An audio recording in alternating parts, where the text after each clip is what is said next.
पर्यंत आपण काय काय बघितलं तर बघा, स्त्रोत बघितले, ठीक आहे, कशामधून आपल्याला ऊर्जा मिळत आहे त्याबद्दल बोललो होतो, आणि ही ऊर्जा आदान प्रदान यांच्यामध्ये जे आदान प्रदान होत आहे ते त्याबद्दल सुद्धा बघितलं होतं. आता ऊर्जा म्हटलं तर आपण टेम्परेचर, तापमान याबद्दल सुद्धा बघितलं की तापमान आणि ऊर्जा यामधला बदल, फरक त्याबद्दल बघितलं. आपण काय म्हटलं होतं की तापमान हे आहे ज्याला आपण सांगू शकतो गरम आहे की थंड आहे, पण किती गरम आहे थंड आहे हे सांगू शकत नाही. त्यासारखंच ऊर्जा, आपल्यापर्यंत किती प्रमाणात ऊर्जा आली आहे त्या उष्ण वस्तूपासून किंवा त्या आगीपासून ऊर्जा जी निर्माण झाली आहे ती किती झाली आहे ते मोजण्यासाठी वेगळी यंत्रणा आपण बघितली होती. तर आपण काय म्हटलं होतं की तापमान मोजण्यासाठी काय काय लागत आहे, थर्मोमीटर लागत आहे, ठीक आहे. तर आपण हीट आणि टेम्परेचर यामध्ये जो बदल आहे किंवा जो फरक आहे तो सांगताना आपण काय म्हटलं की जे तापमान आहे हे कशावर अवलंबून आहे, तर एका अणूच्या स्वतःच्या हालचालीवर. समजा एखादा कप घेतला, कपामध्ये कप किती चहा किंवा पाणी किती गरम आहे हे त्या कपाच्या तापमानावर अवलंबून असतं, हे तापमान झालं. पण समजा आपण सारख्याच तापमानाची बादली घेतली, सारखाच तापमान या बादलीमध्ये, मोठ्या बादलीमध्ये तापमान आणि कपामधला सुद्धा पाण्याचं तापमान सारखा असल्यास तरी सुद्धा यामध्ये जी ऊर्जा आहे, हीट आहे, ही वेगळी वेगळी राहणार. का बरं, तर त्यामध्ये जी गतिज ऊर्जा आहे, गतिज ऊर्जा, एका अणूमध्ये जी असलेली गतिज ऊर्जा असते त्यावरून हे ठरत असतं की त्याची जी ऊर्जा असलेल्या त्या सगळ्या अणूंमधली, कणांमधली जी ऊर्जा आहे ही जास्त राहणार. आपण त्याला प्लस करत आहोत, ठीक आहे. तर हे जे आपण हीट आणि टेम्परेचरचे जे वेगळे वेगळे पण आहे त्याबद्दल आपण मागच्या क्लासमध्ये बघितलं. त्याचं सूत्र बघा, आपण याबद्दल सुद्धा बघितलं की हा त्याचं सूत्र आहे फॅरेनहाइट आणि सेल्सिअस. ह्याचं हे सूत्र कसं वापरलं जातं तर आपण हे बघितलं. हे तापमान, ह्याचे जे एकांक आहेत, उदाहरण यामध्ये सुद्धा बघितलं. आणि हे केल्विन हा त्याचा फॉर्म्युला आहे, सूत्र आहे. तर हे तुम्हाला लक्षात ठेवायचे आहे ते सूत्र, जेणेकरून आपण जे उदाहरणं सोडवणार त्यावेळी आपल्याला मदत पडणार. त्यानंतर आपण तापमान मोजण्याकरिता थर्मोमीटरचा वापर केला जातो आणि त्याच्यामध्ये वेगळ्या वेगळ्या प्रकारचे थर्मोमीटर वापरले जातात. तर तुमचा माईक ओपन आहे मला असं वाटतंय. माईक तुम्ही म्यूट करू शकता का?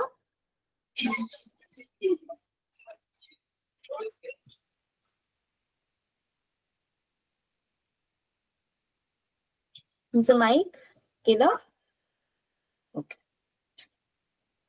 सो आपण काय बघत होतो, तापमापी, थर्मोमीटर बद्दल आपण बघत होतो.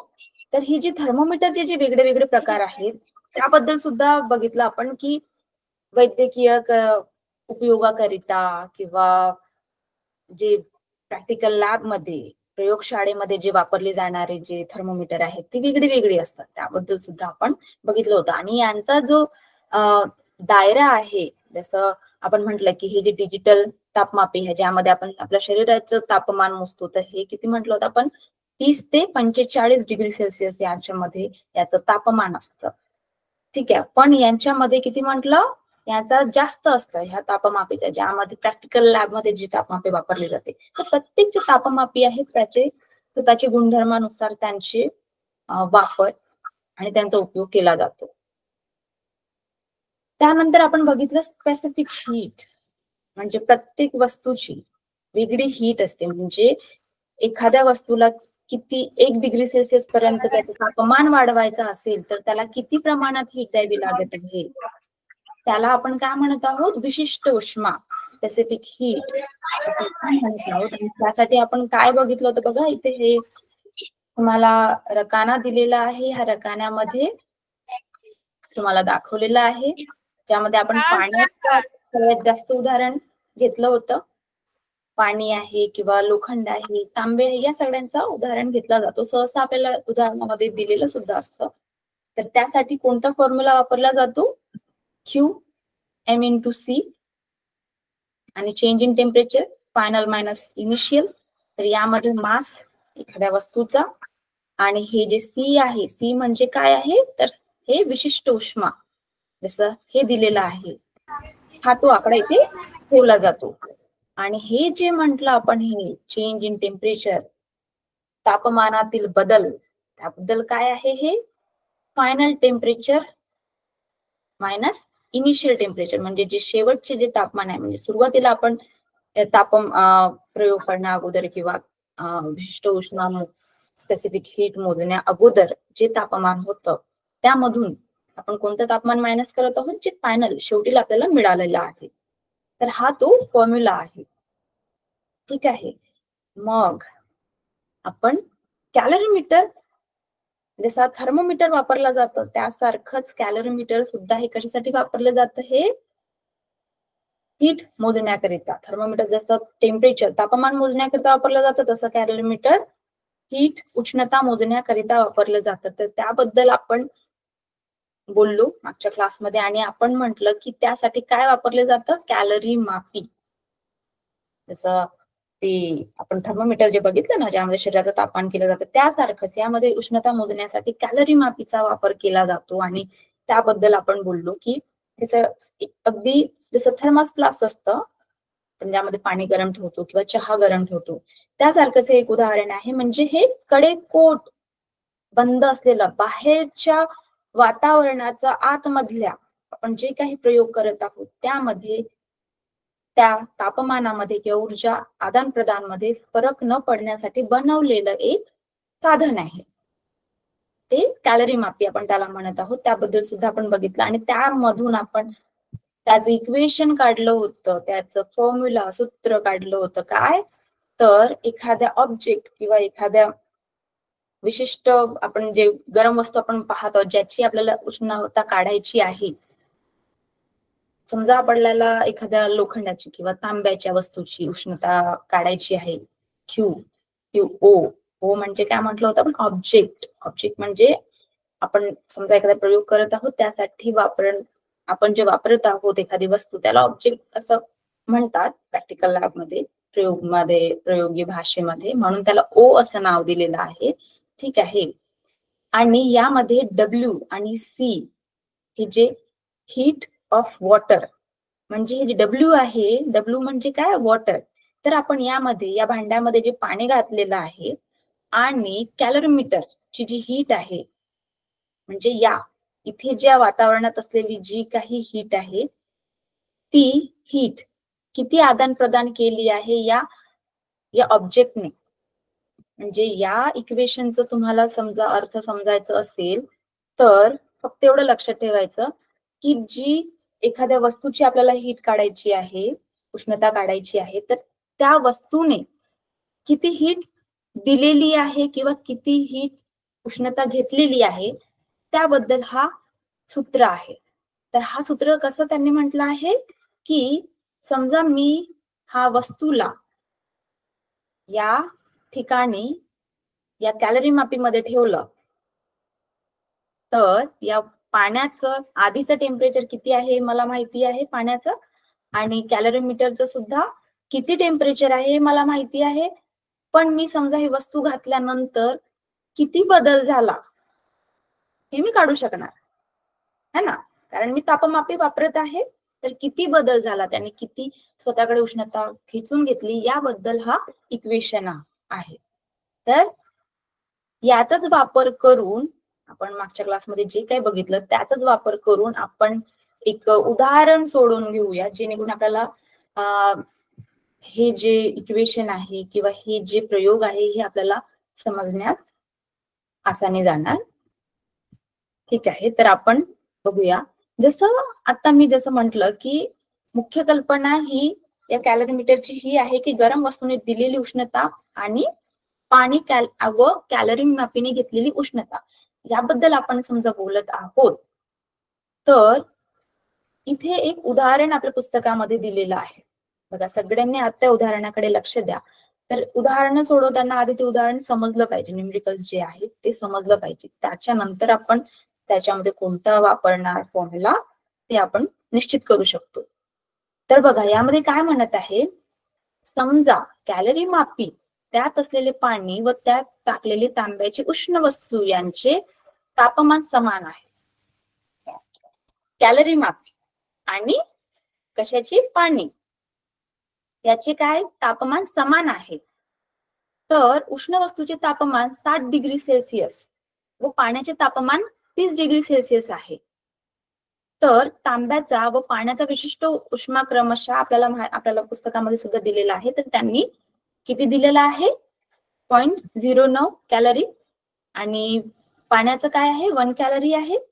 तर पाण्याचे तापमान किती असेल, तर बघा प्रश्न काय म्हणत आहे की समजा पाणी व उष्णमापी म्हणजे कॅलरीमीटर यांचं समजा तापमान सारखं आहे, तर जी एखादी आपण वस्तू टाकत आहोत तर त्यामुळे पाण्याने आणि कॅलरी मापीने शोषलेली उष्णता किती. तर त्यांनी काय म्हटलं, 60 डिग्री हे त्या वस्तूचे तापमान आहे आणि 30 डिग्री किती आहे, पाण्याचे तापमान आहे. याचा अर्थ काय होणार, एकतर पाणी उष्णता शोषून घेणार म्हणजे पाण्याचे 30 पेक्षा थोडं वाढणार, बरोबर, तापमान थोडं वाढणार. आणि तसं वस्तूचे तापमान 60 डिग्री म्हटलं आहे, तर वस्तू आजूबाजूच्या वातावरणाच्या नुसार येण्यासाठी प्रयत्न करणार. याचा अर्थ त्या 60 मधून त्याची उष्णता काय होणार, कमी होणार. तर याचा अर्थ आपला प्रश्न किंवा आपला जो उत्तर आहे तो 30 डिग्री किंवा 30 डिग्री आणि 60 डिग्रीच्या मधात यायला पाहिजे. कारण पाण्याचे तापमान वाढणार, कारण तो उष्णता शोषणार. कुणाकडून, ज्या आपण वस्तू टाकत आहोत गरम वस्तू, तिच्याकडून उष्णता शोषणार. म्हणून गमावलेली उष्णता, कोणी गमावलेली, वस्तूने गमावलेली उष्णता व पाण्याने घेतलेली उष्णता आपण हे शोधणार आहोत. ठीक आहे. तर त्यासाठी आपण सगळ्यात अगोदर काय लिहित आहोत, काय काय दिलेलं आहे प्रश्नामध्ये, काय काय दिलेलं आहे आधी ते लिहून घेणार आपण. कॅलरीमीटरचे वस्तुमान, पाण्याचे वस्तुमान व तांब्याचे वस्तुमान त्यांनी सारखं दिलेलं आहे, वस्तुमानाबद्दल ते बोललेले नाही. तर आपण एम हे कॉमन ठेवलेलं आहे. कॅलरीमीटर व पाण्याचे प्रारंभिक सुरुवातीचे T1 TI इनिशियल टेम्परेचर काय आहे, 30 डिग्री सेल्सिअस. तसेच गरम तांब्याच्या वस्तूचे प्रारंभिक तापमान 60 डिग्री सेल्सिअस, प्रश्नामध्ये जे दिलेलं आहे 60 डिग्री सेल्सिअस दिलेलं आहे. आणि विशिष्ट उष्मा जे C आहे ते दिलेलं आहे ऑलरेडी. तर सरळ आता आपण फॉर्म्युला मध्ये आपण पुट करणार. जसं फॉर्म्युला काय म्हणत आहे, तांब्याच्या वस्तूने गमावलेली उष्णता आपल्याला काढायची आहे, पाण्याने घेतलेली उष्णता व कॅलरीमीटरने घेतलेली उष्णता आपल्या पुस्तकामध्ये दिलेलं आहे.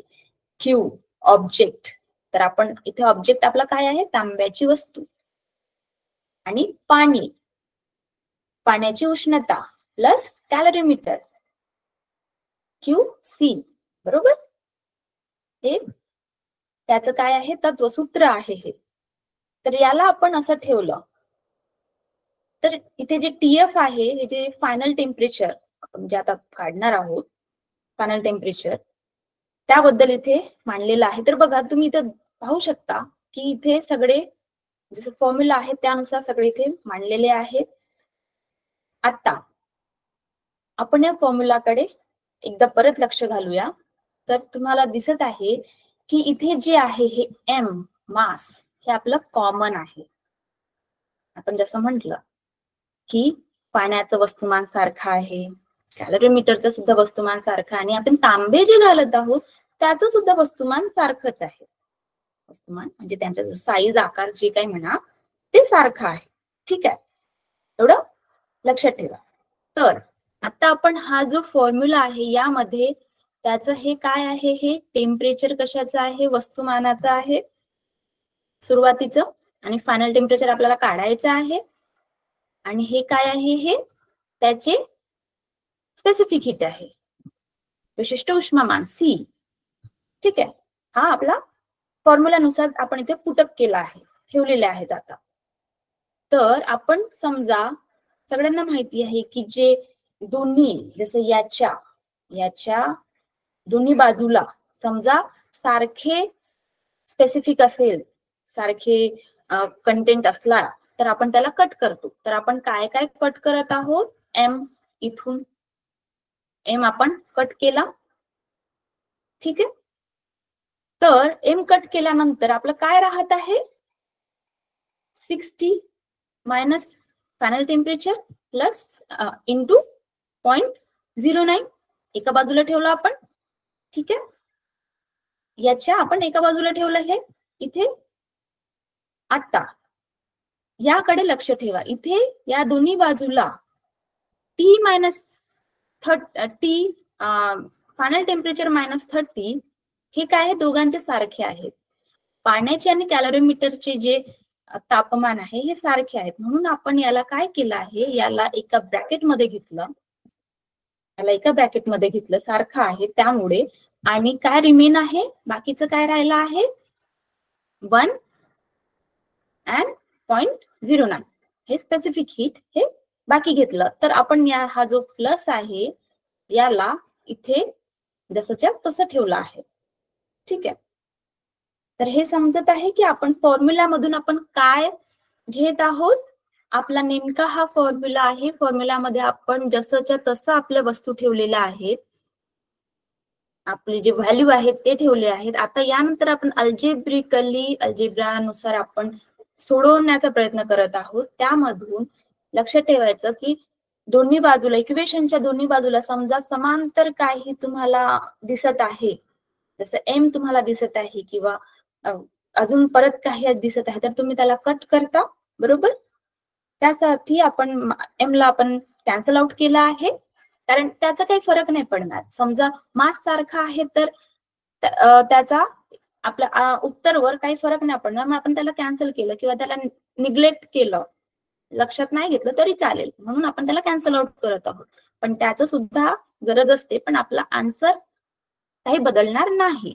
ठीक आहे, म्हणून आपण त्याला काय केलं आहे, T मायनस 30 मल्टिप्लाइड बाय हे 1 and 0.9 हे इथे ठेवलं आहे. ठीक आहे, आता याला इथे ठेवल्यानंतर आपण ह्याची जी प्लस आहे ती केली आहे प्लस. ठीक आहे, त्यानंतर आपण याला समोर सॉल्व्ह करायचं. तर बघा, आपल्या जे पुस्तकामध्ये जे आहे ते थोडं स्टेप्स कमी आहेत, म्हणून मी ते ठेवण्याचा प्रयत्न केला की हे जे आहे 60 आणि याला काय केलं आहे, याला मल्टिप्लाय केलं आहे. बघा, याला मल्टिप्लाय केलं आहे, म्हणून TF काय होत आहे, या बाजूला मांडण्यात आला आहे. जसं बघा, तुम्हाला एक समोरची पायरी ठेवायला पाहिजे होती, जेणेकरून तुम्हाला लक्षात आलं असतं की यामध्ये मी काय केलं आहे, हे जे 1.09 याने आणि याला 32.7 याला काय केलं आहे, मी ब्रॅकेटला सॉल्व्ह केला आहे. हा जो ब्रॅकेट आहे याला इथे मी सॉल्व्ह केला आहे. ठीक आहे, सॉल्व्ह केल्यानंतर आणि हा जो ब्रॅकेट आहे याला सुद्धा सॉल्व्ह केला आहे, याला मल्टिप्लाय केला आणि याला सुद्धा मल्टिप्लाय केला आहे. तर आपला हा इक्वेशन आलेला आहे. आता याला सॉल्व्ह करण्यासाठी काय येत आहे, 60 इंटू 0.09 आन्सर काय येत आहे, 5.4 हे याचा आन्सर आहे, याचं. ठीक आहे, आणि TF हे याचा आन्सर आहे, हे याचा आन्सर आहे. बरोबर, आणि यामध्ये मायनस तुम्हाला सगळ्यांना माहिती आहे, वजाबाकी नंतर होणार आणि मल्टिप्लिकेशन अगोदर होणार, म्हणून आपण आधी मल्टिप्लिकेशनला करून घेत आहोत. त्याला ऍज इट इज ठेवलं आहे.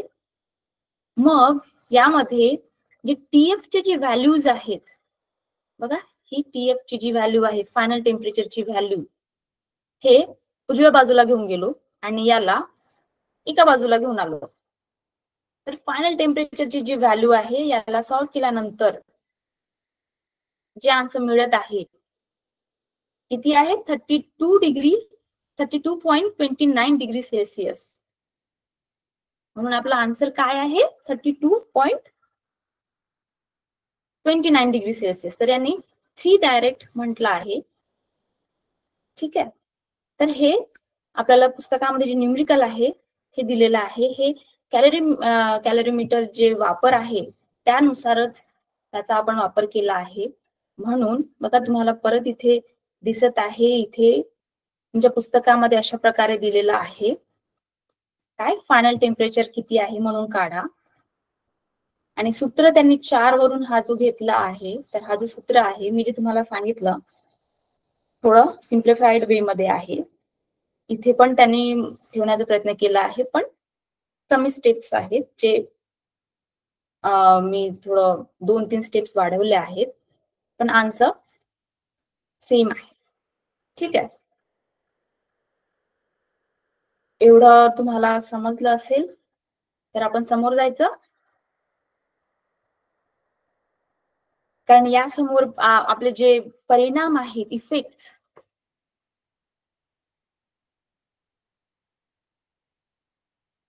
आपण बघितलं की हीट कशा प्रकारे मोजतात किंवा त्याचे स्रोत काय आहेत त्याबद्दल आपण बघत होतो. आता त्याचे परिणाम काय होतात, परिणाम म्हणजे हीटमुळे काय काय बदल होत आहेत, आपल्या अवतीभोवती काय काय बदल होत आहेत त्याबद्दल आपण पाहणार. म्हणून ह्याच्या समोर जे उष्णतेचे जे परिणाम आहेत त्याबद्दल आपण पाहूया. ठीक आहे.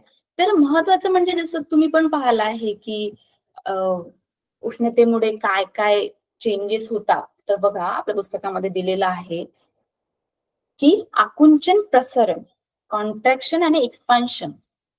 म्हणजे वस्तू, समजा मी एखाद्या वस्तूला खूप उष्णता देत आहे तर त्यामध्ये काय बदल होत आहे हे आपण समजा बघितलं तर ते काय होत आहे, एक तर एक्सपांड होत आहे, प्रसरण होत आहे किंवा आकुंचन होत आहे.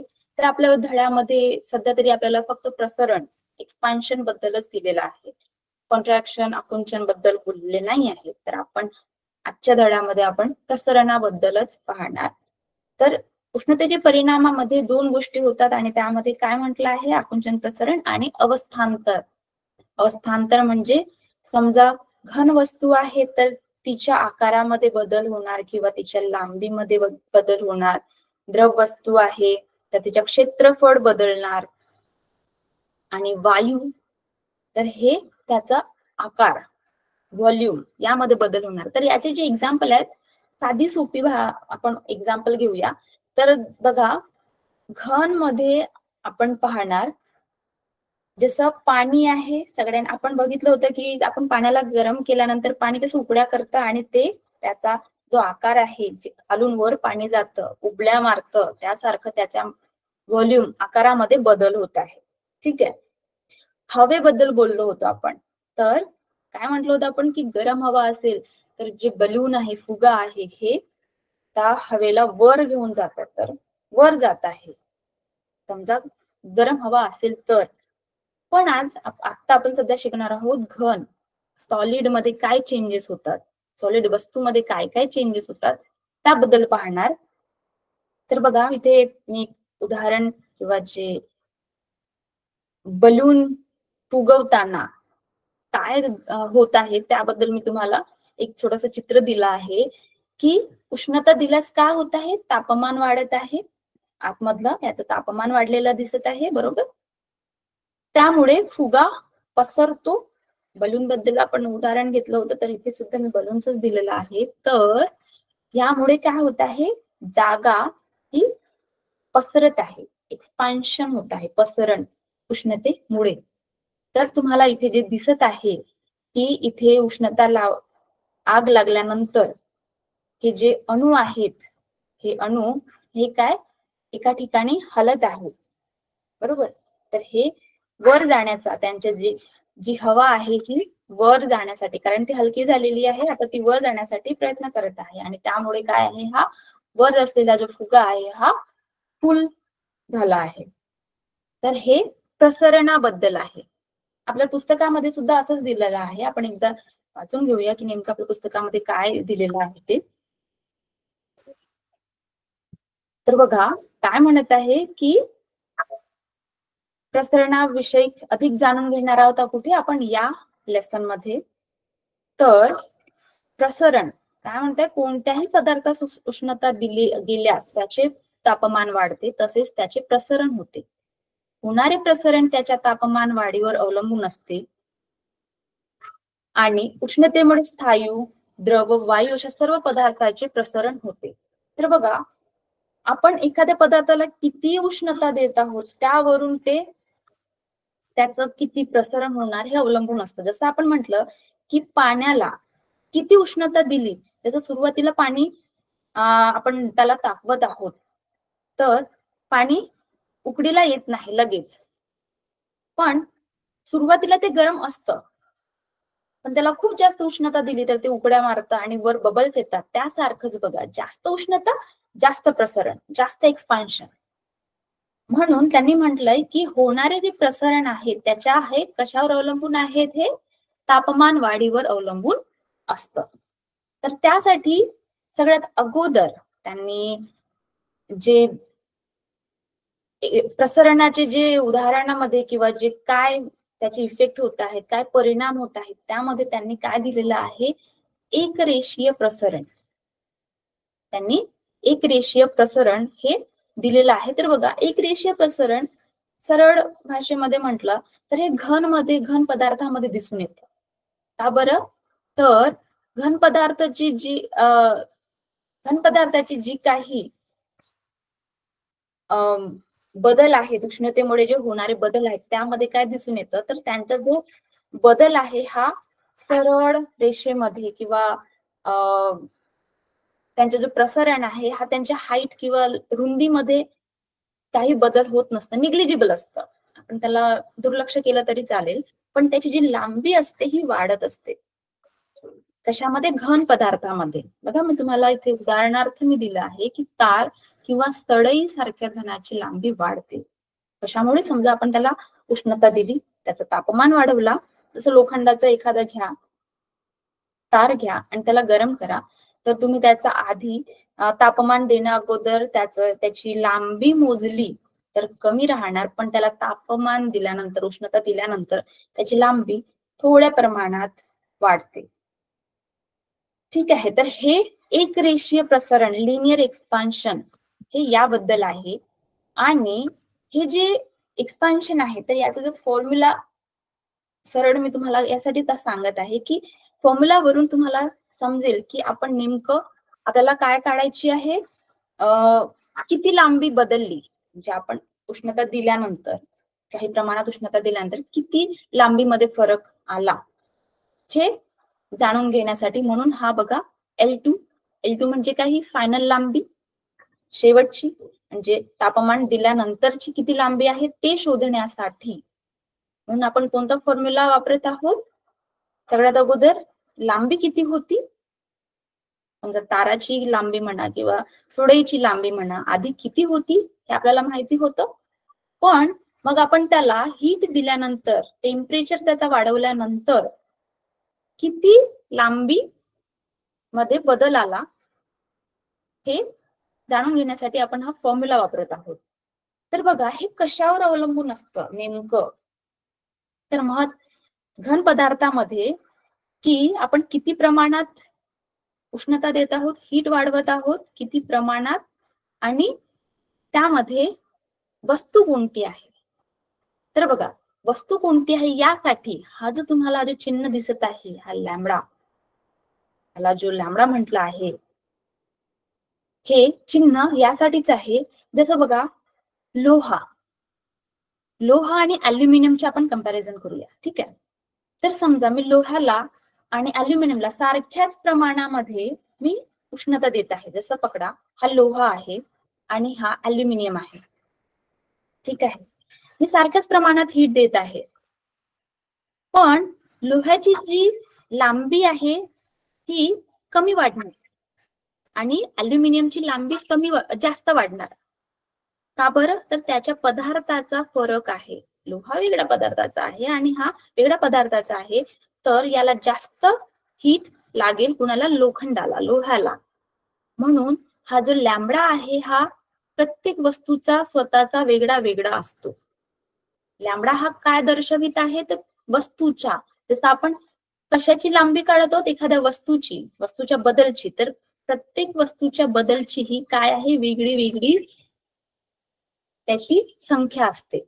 तर त्यासाठी म्हणून आपल्या पुस्तकामध्ये त्यांनी दिलेलं सुद्धा आहे की सगळ्या वस्तूची वेगळी वेगळी व्हॅल्यू आहे लॅम्बडाची. तर आपण ते पुस्तकामध्ये एकदा पाहून घेऊया. पण हा जो फॉर्म्युला आहे हे आधी समजू की ही काय आहे, सुरुवातीची लांबी L1. ठीक आहे, म्हणजे आपल्याला माहिती आहे की आपण एखाद्या वस्तूबद्दल त्याचं पाहत आहोत, किती प्रसरण होणार उष्णता दिल्यानंतर, म्हणून तर L1 दिलेला आहे. आणि गरम केल्यानंतरची तर आपण ह्याच्याबद्दल बघित आहोत. प्रश्न आपला हाच आहे की किती बदल होत आहे लांबीमध्ये. तर तापमानातील बदल मध्ये डेल्टा टी, सगळ्यांना माहिती आहे तापमानातील बदल, final temperature minus initial temperature, त्याबद्दल आपण पाहत आहोत. आणि हा जो लॅम्बडा आहे बघा, हा लॅम्बडा एक रेषीय प्रसरणांक. तर हा जो प्रसरणांक आहे याचं काय म्हणणं आहे की एका एक लांबीच्या सळईचे तापमान 1 डिग्री सेल्सिअसने वाढवल्यास लांबीत होणारा बदल. तर हा जो लॅम्बडा आहे प्रत्येक वस्तूचा, जसं मी म्हंटल की हा जो लोहा आहे आणि हा जो अल्युमिनियम आहे, त्यासाठी समजा मला ह्या दोघांचा 1 डिग्रीने यांचं तापमान वाढवायचं आहे, दोनही एलिमेंट्सचा, लोखंड आणि अल्युमिनियमचा, तर 1 डिग्री सेल्सिअसने मला वाढवायचं आहे. तर यांच्यामध्ये वाढवला मी 1 डिग्री सेल्सिअसने, म्हणजे यांच्या मी तापमान वाढवला, तर यामध्ये किती बदल आला. समजा यामध्ये काही 5 मिलीमीटरचा बदल आला असेल, तर यामध्ये 10 मिलीमीटरचा बदल आला, तर यालाच आपण हे वेगळं वेगळं यांचे काय आहे, लॅम्बडा एक रेषीय प्रसरणांक, हे आपण ठरवत आहोत.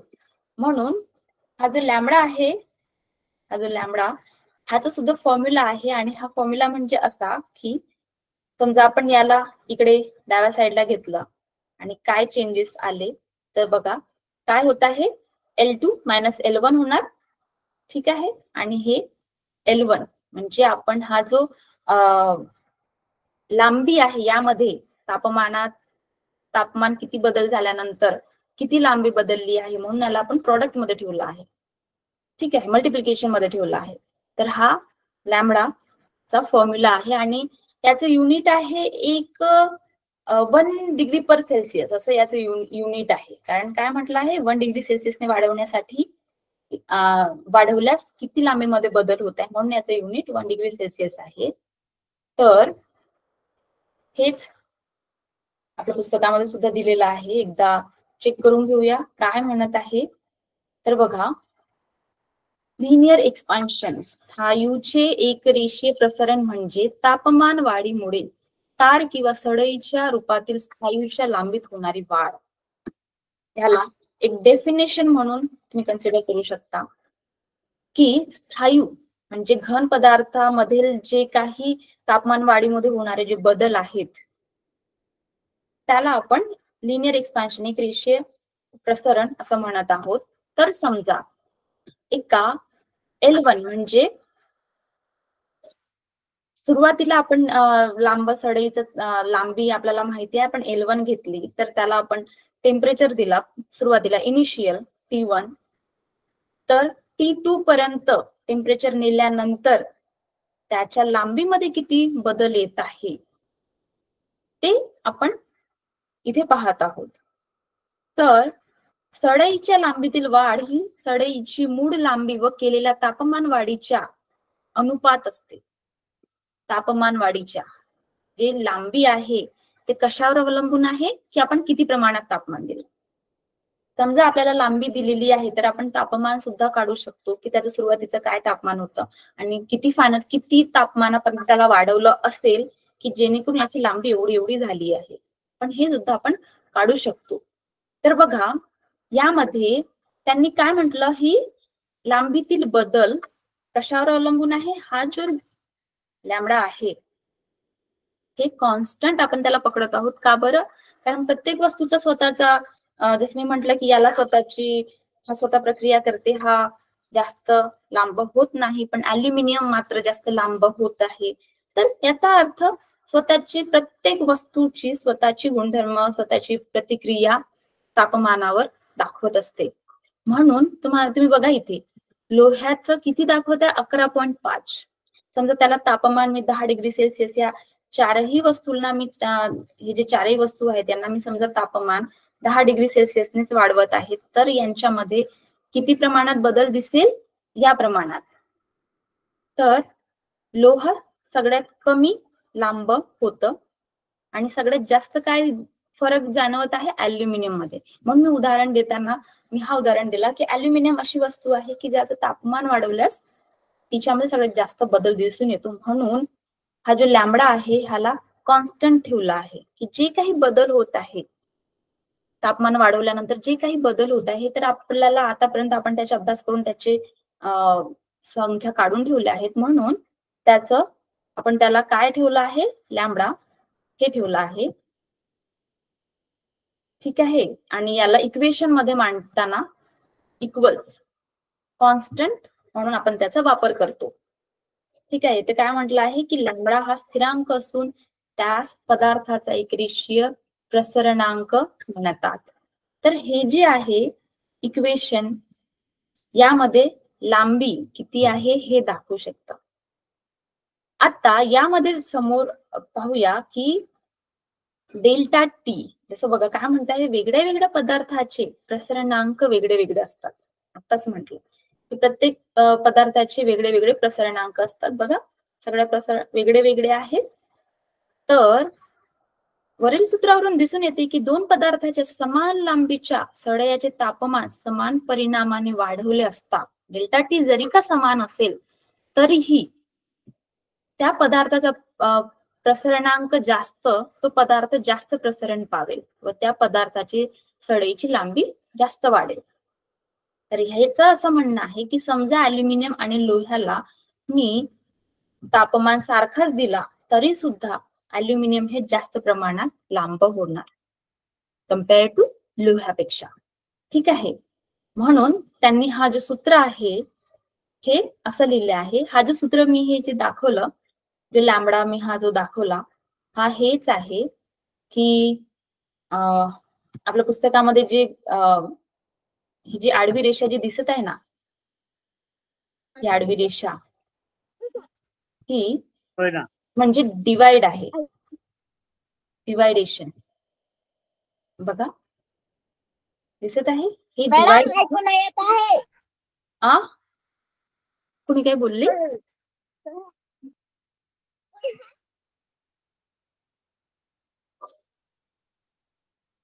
हा. सो जी डिवाइड लॅम्बडाची जी व्हॅल्यू आहे ही L2 final length minus initial length इथे, आणि चेंज इन टेम्परेचर. तर आपण किती टेम्परेचर दिलं आहे ती इथे ही व्हॅल्यू ठेवण्यात आलेली आहे. सेम ते त्यावर काम करत आहे. तर हे जे एकक लांबीच्या सळईचे जे तापमान आहे त्यावर जे काही बदल दर्शवते ते या सूत्रावरून आपल्याला दिसून येतं. ठीक आहे. आणि त्याचं एकक काय म्हटलं मी, 1 पर डिग्री सेल्सिअस. ठीक आहे. तर यामध्ये सुद्धा एक उदाहरण दिलेलं आहे. आपण हे उदाहरण पाहूया की जेणेकरून आपल्याला लक्षात राहील. अगदी सोपं उदाहरण आहे. तर यामध्ये एक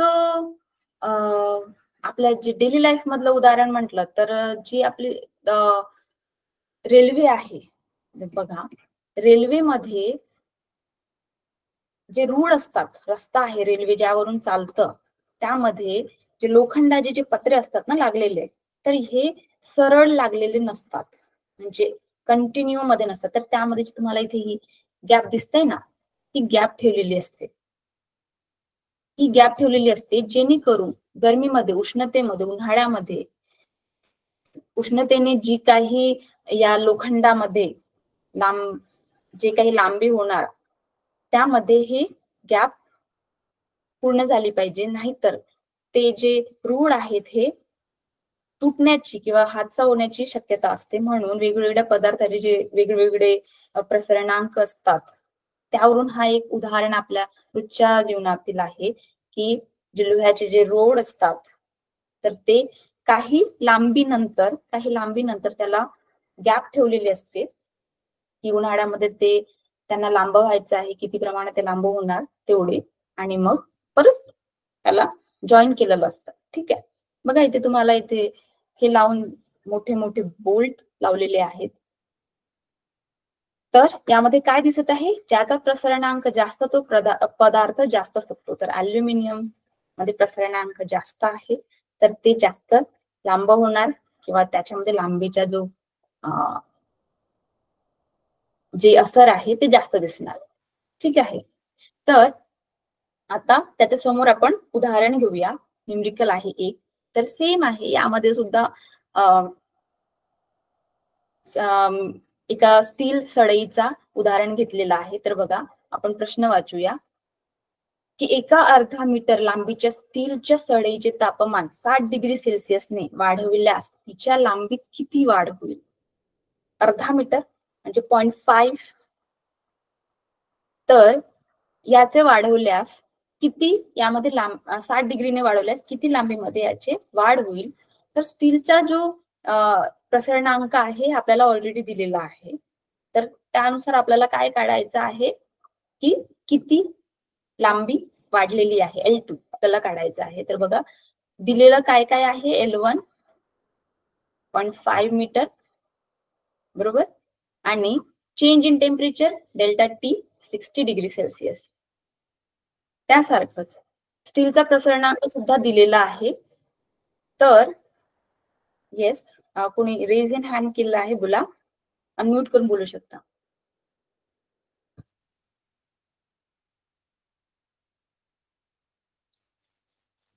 कमेंट मध्ये काही बोलणार?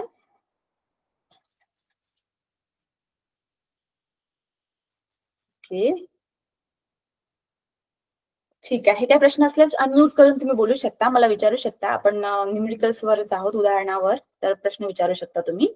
ठीक आहे, तर काय बघितलं आपण, काय काय दिलेलं आहे, L1 ऑलरेडी किती लांबी आहे आपल्याला माहिती आहे, आणि चेंज इन टेम्परेचर सुद्धा दिलेलं आहे. तर आपल्याला L2 काढायचं आहे. तर सूत्र काय आहे, लांबी बद्दल आहे. तर मला सांगा, एवढ्या सूत्रामधून त्यांनी हाच सूत्र का घेतला? पुस्तकामध्ये परत एक सूत्र दिलेलं आहे, तर त्यांनी हा सूत्र का बरं घेतला, का बरं? तर यामध्ये जी लांबी आहे ही लांबी आपल्याला एक दिलेली आहे आणि एक काढायची आहे, म्हणून त्यांनी हा सूत्र घेतलेला आहे. जसं बघा, तुम्हाला तुमच्या पुस्तकामध्ये 2 किंवा 3 मला दाखवायचं आहे की नेमकं सूत्र घेताना आपण का बरं विचार करतो की आपण हा सूत्र वापरायचा किंवा हा वापरायचा नाही म्हणून. तर बघा त्यांनी कोणता सूत्र घेतला आहे, सूत्र नंबर 6. तर सूत्र नंबर 6 म्हटलं तर ह्यांनी हा सूत्र घेतला आहे. ठीक आहे, तर आपल्याला काढायचं आहे L2, तर ह्यांनी हा सूत्र घेतला आहे आणि त्यामध्ये ठेवला आहे. का बरं? तर एक लांबी दिलेली आहे आणि एक लांबी नाही दिलेली आहे, म्हणून त्यांनी हा सूत्र वापरलेला आहे. तर त्यासाठी आपण हा फॉर्म्युला आपण वापरत आहोत. तर त्यांनी हे जे इथे दिलेलं आहे हे अगदी सोपं आहे, यानुसार तुम्ही बघू शकता. त्यांनी फक्त व्हॅल्यूज ठेवलेल्या आहेत आणि हा उत्तर काढलेला आहे मीटर मध्येच. तर त्यांनी वाढ किती दाखवली आहे, 0.039 सेंटीमीटर एवढी वाढ दाखवलेली आहे. पण इथे महत्वाची म्हणजे नोटीस करण्यासारखी गोष्ट ही आहे की त्यांनी हाच फॉर्म्युला का घेतला, का बरं? तर त्यांनी एक व्हॅल्यू दिलेली आहे लांबीची आणि एक आपल्याला काढायची आहे म्हणून, आणि त्यांनी परत टेम्परेचर सुद्धा दिलेलं आहे म्हणून त्यांनी हा फॉर्म्युला वापरलेला आहे. कारण आपल्याला माहिती आहे समोर त्याच्या खाली सुद्धा एक फॉर्म्युला आहे, पण त्यांनी तो न घेता त्यांनी 6 नंबरचा फॉर्म्युला हा घेतलेला आहे. ठीक आहे, म्हणून जे जे काही आपले जे उदाहरण असतात त्यामध्ये महत्वाचं असतं की हे का बरं घेतलेलं आहे. समजा आपल्याला हे समजलं तर जे स्थायूचे प्रतलीय प्रसरण किंवा स्थायूचे घनीय प्रसरण हे समजण्यास अगदी सोपं जाणार. की बघा काय होत आहे की जसं म्हणजे आता आपण कशाबद्दल बोललो की एक्सपान्शन होत आहे लांबीमध्ये. ठीक आहे. तर समजा आपण आग दिली आणि त्याचे काय क्षेत्रफळ वाढ होत आहे किंवा त्याच्या आकारामध्ये वाढ होत आहे, तर त्यालाच आपण हे समोरचा जो टॉपिक आहे त्यामध्ये हे ठेवण्यात आलेलं आहे. तर बघा त्यांनी काय म्हटलं आहे की हा जो आपण घनाबद्दल बोलत होतो, आता आपण कशाबद्दल बोलणार? पाण्याबद्दल, द्रवाबद्दल बोलणार. एरियामध्ये जसं आपण म्हटलं की पाण्याला बुडबुडे आल्यानंतर त्याचा जो खालीवर जाण्याचा जो एरिया आहे है ना, त्याच्या जो लेवल आहे हा खाली वर होत आहे किंवा वाढत आहे, तर यामध्ये काय दिसून येत आहे की त्याच्या एरियामध्ये बदल होत आहे. म्हणून हा जो प्रतलीय प्रसरण आहे हे दाखवण्यासाठी काय म्हणत आहे की आपण एक पत्र्याचे तापमान वाढवतो तेव्हा त्याचे क्षेत्रफळ वाढते, त्यालाच काय म्हणतात? प्रतलीय प्रसरण. आणि यामध्ये त्यांनी काय वापरले आहे? ए. लेंथ मध्ये जे त्याची जी लेंथ आहे ते एल साठी वापरली आणि ए मध्ये त्यांनी एरियासाठी वापरलं. ठीक आहे. ए एरियासाठी वापरला. सेम त्यांनी ठेवलेलं आहे काय म्हटलं? मूळ क्षेत्रफळ. एरिया मूळ क्षेत्रफळ नाही मूळ क्षेत्रफळ A1 आहे, आपल्याला माहिती आहे त्याचं काय आहे, आणि तापवल्यानंतरचे अंतिम क्षेत्रफळ म्हणजे A2. जसं लेंथ साठी बघितलं होतं सेम आहे. एकदा तुम्हाला लेंथ जी आहे त्याबद्दल समजा समजलं तर तुम्हाला एरिया बद्दल सुद्धा ए फॉर व्हॉट ते पण समजणार. एरिया बद्दल आहे हे सेम आहे. आणि यामध्ये त्यांनी काय वापरलं आहे? इथे डेल्टा, इथे हा जो डेल्टा वापरला आहे आणि याला कॉन्स्टंट ठेवलेला आहे. जसं आपण इथे काय वापरलं होतं यामध्ये, यामध्ये लॅम्बडा वापरला होता. ठीक आहे. तर सेम फॉर्म्युला यामध्ये त्यांनी काय वापरला आहे? त्यांनी डेल्टा वापरला आहे. सेम, पण हे कशाकरिता? एरिया करिता. तर बघा सेम यामध्ये हे जे दिसून येत आहे तर व्हॉल्यूम घनीय म्हणजे जे हवा, समजा आपण एखादं सॉलिड क्यूब किंवा रेक्टँगल हे यामध्ये समजा आपण एखाद्या वस्तूला गरम केलं तर त्यामध्ये काय होणार आहे? सर्व बाजूला प्रसरण पावणार. व्हॉल्यूम मध्ये जे काही बदल होत आहे त्याबद्दल दिसून येणार. जसं आपण स्क्वेअर क्यूबचा हे घेतला काय आईस बर्फ घेतला तर त्यामध्ये काय बदल होणार? तर त्याची जी व्हॉल्यूम आहे एक्सपांड होणार किंवा कमी होणार, जास्त होणार, त्याबद्दल आहे. तर जर त्रिमितीय वस्तू सॉलिड क्यूब किंवा रेक्टँग्युलर ब्लॉक, समजा आपण लोखंडाचा एखादा वस्तू घेतला तर त्यामध्ये काय होणार? तर त्याचा व्हॉल्यूम बदलणार. म्हणून त्यांनी व्ही हा लेटर वापरलेला आहे. सेम इक्वेशन आहे, फक्त व्हॉल्यूम आहे की काय आहे, आणि त्यांनी कॉन्स्टंट वेगळे वेगळे ठेवले आहेत. यामध्ये बीटा वापरला आहे. ठीक आहे. आणि इक्वेशन हा सेमच आहे, फक्त व्हॉल्यूम मध्ये चेंजेस आहेत. समजा रॉड घेतला तर लेंथ बदलणार, पण समजा आपण चौकोन किंवा त्रिकोण घेतला तर त्यांचा आकार बदलणार. तर यासाठी हे घनीय प्रसरण आणि प्रतलीय प्रसरण याबद्दल त्यांनी सांगितलं. सोप्या भाषेमध्ये बघा इथे लिहिलेलं आहे मी की एक रेषीय प्रसरण म्हणजे काय? फक्त लांबीमध्ये बदल होणार. आणि स्थायूचे प्रतलीय प्रसरण मध्ये काय होणार? क्षेत्रफळ, क्षेत्रफळामध्ये बदल होणार. एरिया, ए फॉर एरिया, एवढं लक्षात ठेवायचं. सेम फॉर्म्युला, एरिया मध्ये बदल होणार स्थायूचे प्रतलीय मध्ये, आणि घनीय प्रसरण मध्ये त्यांचा जो आकार आहे यामध्ये बदल होणार. ठीक आहे. तर आपल्या पुस्तकामध्ये जे दिलेलं आहे एकदा आपण वाचलं तर लक्षात येणार की मी जे म्हणत आहे सेम आहे. बघा काय म्हणत आहे की स्थायूचे, हे आपण जे वर बघितलं हे कशाबद्दल होतं? हे त्यांच्या एक रेषीय म्हणजे त्यांच्या लांबीबद्दल, लेंथ बद्दल होता, म्हणून त्यांनी एल वापरला होता. तर त्यासारखंच त्यामध्ये त्यांनी काय म्हटलं आहे की प्लॅनर त्यांच्या एरियामध्ये बदल होणार. स्थायूच्या एक रेषीय प्रसरणामध्येच स्थायूच्या पत्राचे तापमान वाढवल्यास त्याचे क्षेत्रफळ वाढते. यास स्थायूचे प्रतलीय प्रसरण म्हणतात. आणि त्यांनी सेम फॉर्म्युला ठेवलेला आहे, फक्त त्या ठिकाणी कॉन्स्टंट वाढवलेला आहे आणि एरिया हे त्यांनी वापर केला आहे. ठीक आहे. आणि बघा यांनी काय म्हटलं याला, सिग्मा. जसं आपण वर वापरला लॅम्बडा तो कॉन्स्टंट आहे, त्यासारखंच यामध्ये सुद्धा सिग्मा याला कॉन्स्टंट, म्हणजे प्रत्येक वस्तूचा वेगळा वेगळा सिग्मा जे कॉन्स्टंट आहे ते दिलेलं आहे. त्यासारखंच पत्र्यामध्येच स्थायूच्या त्रिमितीय तुकड्याला उष्णता दिली असल्यास त्याच्या सर्व बाजूने प्रसरण होते. जसं सिंपल आहे, समजा मी हा लोखंडाचा पकडा किंवा हा काही लोखंडाची एखादी वस्तू आहे जी चौकोन आहे किंवा गोल आहे, तर ह्याला समजा मी उष्णता दिली असल्यास तर यामध्ये काय होणार, हे मोठं होणार, असं गोल होणार किंवा आकुंचन पाहणार, पण आपण सध्या प्रसरणाबद्दल बोलत आहोत तर हे मोठं होणार असं आपण विचार करत आहोत. तर त्यामध्ये काय चेंजेस होत आहे, बीटा. बीटा हा कॉन्स्टंट राहणार. ठीक आहे. जसं यामध्ये सिग्मा वापरला, यामध्ये बीटा वापरला, हे लक्षात ठेवायचं की घनीय प्रसरण म्हणजे त्यांच्यामध्ये जे स्थायूचे घनीय प्रसरण आहे व्हॉल्युमेट्रिक, यामध्ये बीटा वापरला जातो. आणि ज्यामध्ये प्रतलीय प्रसरण आहे यामध्ये सिग्मा वापरला जातो. ठीक आहे. तर हे तुम्हाला समजा लक्षात ठेवायचं असेल तर एका ठिकाणी तुम्ही लिहून ठेवू शकता. आणि जसं मी ते सोप्या भाषेत जसं लिहून घेतलं की काय म्हटलं आहे यामध्ये, लॅम्बडा डेल्टा एल ए प्रतलीय प्रसरणाकरिता एरियासाठी आहे, व्हॉल्यूम घनीय प्रसरणाकरिता आहे. समजा एवढं लक्षात ठेवलं तरी सारखं फॉर्म्युला आहे आणि ह्याचं तुम्हाला मदत होणार आहे. तर इथे एक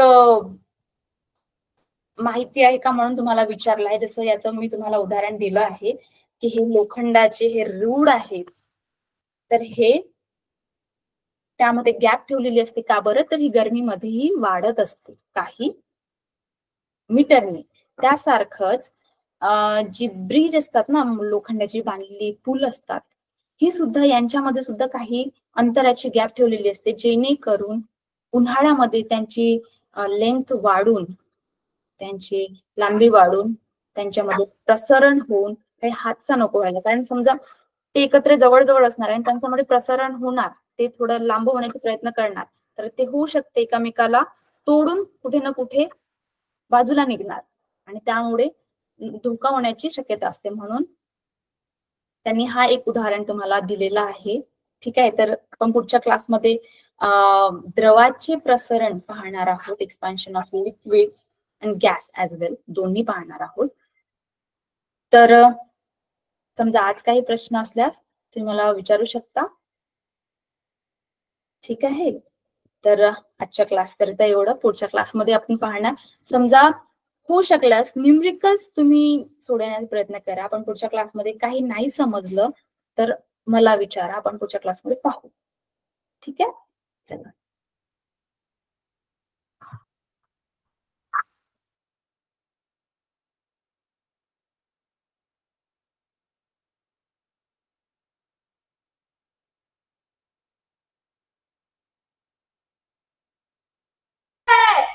बाय.